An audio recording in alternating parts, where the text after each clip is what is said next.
Hi friends, இதுதான் நம்ம Mysore palace. மைசூரில் ஃபேமஸ் ஆனது இந்த மைசூர் பேலஸு தான்.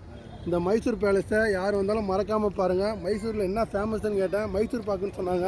அதை சாப்பிட்டு பார்த்தேன், எனக்கு அந்தளவுக்கு சாட்டிஸ்ஃபேக்ஷன் இல்லை. ஆனால் மைசூர் பாக்கோட மைசூர் பேலஸில் வரும்போது ரொம்ப சந்தோஷமாக இருந்தது. வாங்க உள்ளே போய் மைசூரில் என்னன்றதை பார்ப்போம்.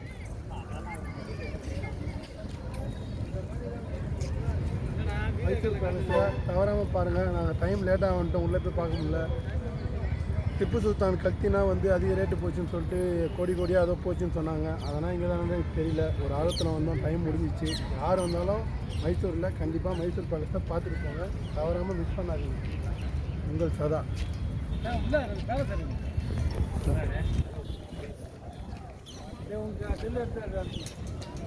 இப்போ மைசூர் பேலஸ் உள்ளே பார்க்க போகிறோம். அடோலில் கேட்டை மூடிட்டாங்க. ஆளுங்கள்லாம் ஆர்வமாக நிற்கிறாங்க. எப்படி இருக்குன்றதை பார்க்கலாம்.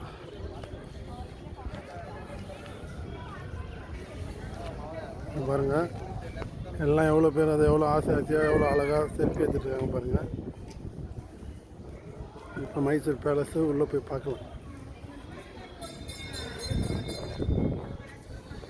இதுதான் மைசூர் பேலஸ். பார்க்க பர்மிஷன் கிடைக்கல, வெளியேருந்து பார்த்ததும் சந்தோஷம். மைசூர்லேயே ஃபேமஸ்னால் அந்த மைசூர் பேலஸ்ன்னு தான் சொல்கிறாங்க. வேறு எதுவுமே வரல. மைசூர் பாக்கு மைசூர் ஃபேமஸ் தான். இந்த மைசூர் பேலஸ் தான்.